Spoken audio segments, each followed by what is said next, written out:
I see little sign of recent activity, nor hath any meaningful progress been made with the reconstruction. Mayhap Y'shtola sought shelter elsewhere. Come, let us quit this place.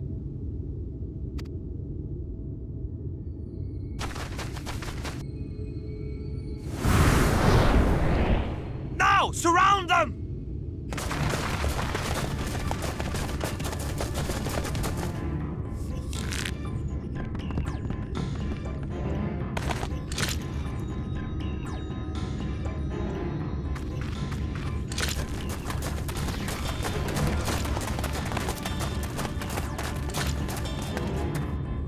These Senators, they're not like the others.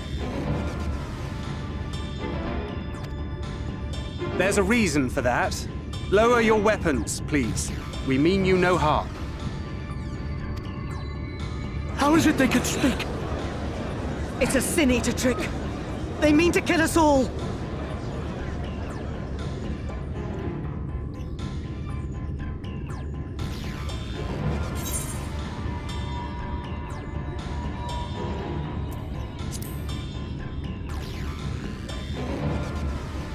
Perhaps they speak the truth.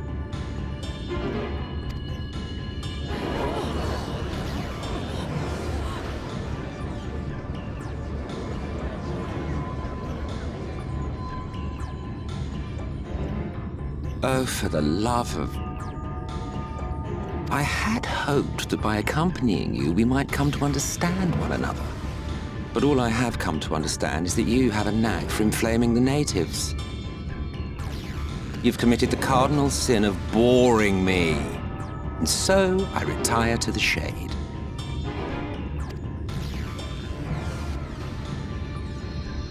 Good luck.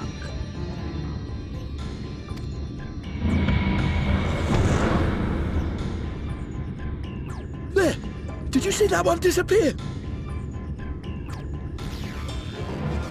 I think I preferred La Habrea.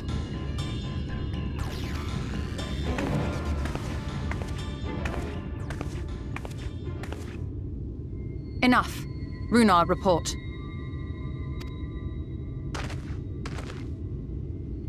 Master Matoya!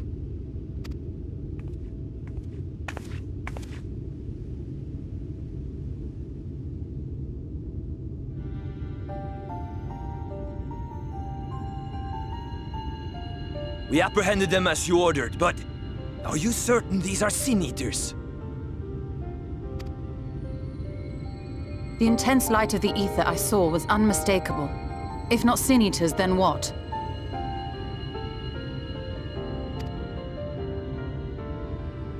"'Tis passing queer that Y'shtola should mistake us for the enemy, is it not? Mayhap it hath been too long since last she beheld the radiance of thine ether. Master Matoya, hath time truly made strangers of us? Nay, I recognize you, Urianger, Thancred. And this is Minfilia of the First, of whom you spoke before. Just so. And knowing as thou must that we come in peace, might I prevail upon thee to have thy comrades lower their arms? First explain this other presence in your company, the one I know not.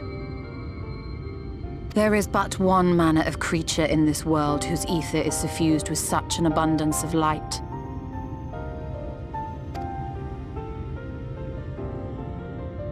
Mine apologies, Master Matoya, but thou art mistaken. Before thee standeth our dearest comrade, the truest hero among us. Though she is but recently arrived here in the First, not one but two Light Wardens have already perished by her most puissant hand.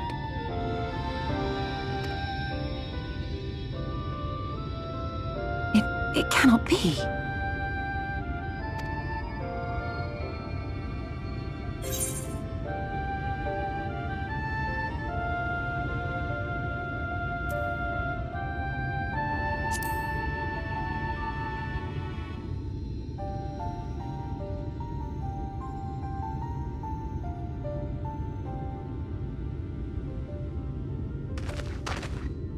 Master Matoya? Lower your weapons.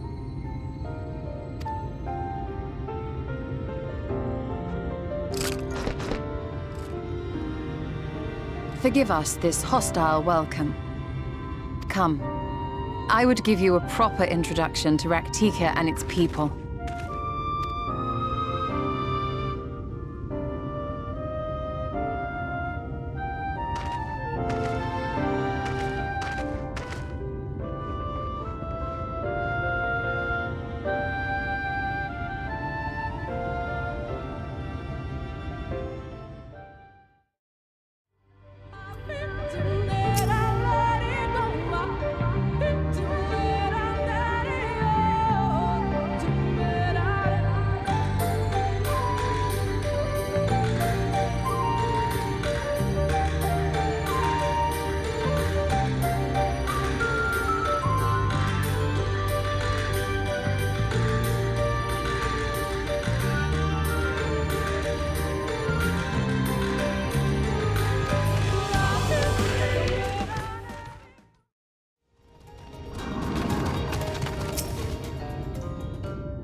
Slitherbow is the largest of the Blessed Settlements. They worship no gods, instead revering darkness itself. It is a curious kind of faith, but one which has granted them the strength to persevere in the wake of the flood.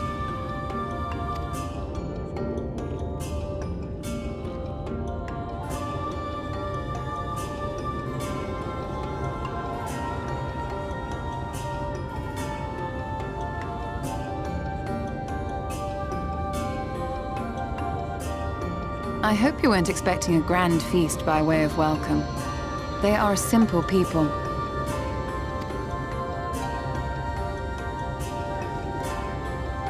Now, I would hear of your travels away from prying ears.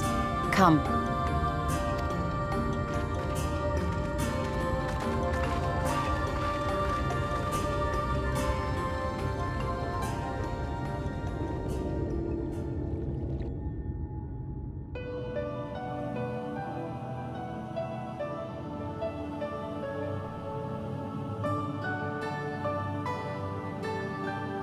I see. And now you seek the Light Warden of Raktika. In the days after I arrived in the First, I too relied upon the Crystal Exarch for guidance. But his penchant for secrecy and the telling of half-truths soon lost him my trust. And thus did I strike out on my own. My work eventually led me here to the forest, which I have come to know like the back of my hand. I cannot say with certainty where your quarry is hiding, but I am confident I can narrow the search. Well, go on then. Some few thousand years ago, this forest stood at the heart of the Empire of Ronka.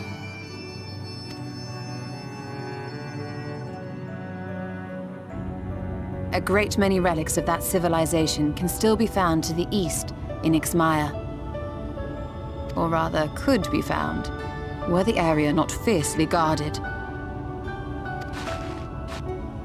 Ixmaya, you see, is home to a tribe of warriors whose lineage is said to date back to the time of the Empire. Any attempt to enter their territory is met with lethal force. They offer no warnings, and suffer no trespasser to escape. Needless to say, my every attempt to survey the area has been thwarted. Mayhap the Warden hideth there, full knowing none may approach it for fear of these protectors.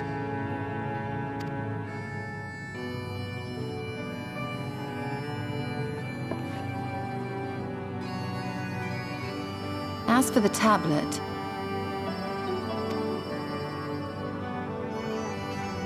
I find the timing of its discovery suspiciously convenient. If I did not know better, I would think someone was trying to curry favor with me.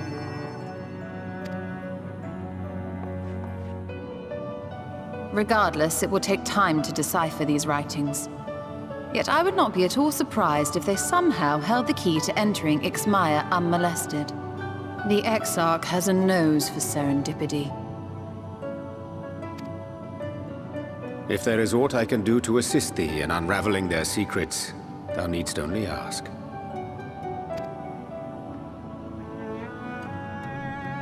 Thank you, Urianger. I may well take you up on that offer. While we set to work, might I suggest you take a tour of the city? Should you be in any doubt as to the importance of your role as the Warrior of Darkness, the people here will surely cure you of it.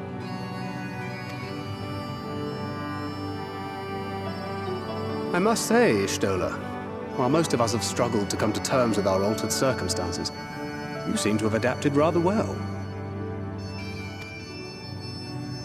Lest you forget, Master Matoya and I dedicated our lives to uncovering the truth which hides at the heart of our world. Though separate, the fate of this reflection is nevertheless bound to that of our home. That I would be daunted by such an invaluable opportunity is absurd. But what of you, Thancred? Could it be that you are still struggling to come to terms with the nature of your young companion?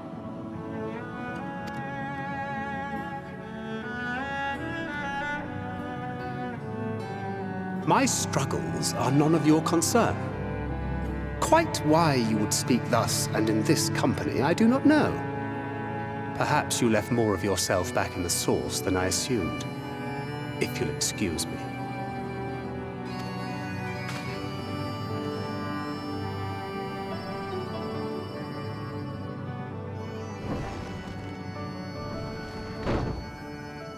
He understands that I'm not the same. That I'm not her. Understands, perhaps, but does not accept. The question being whether he ever will. And whether you will, more importantly. As difficult as your circumstances may be, they are yours, not his. 'Tis you and you alone who bears ultimate responsibility for your life.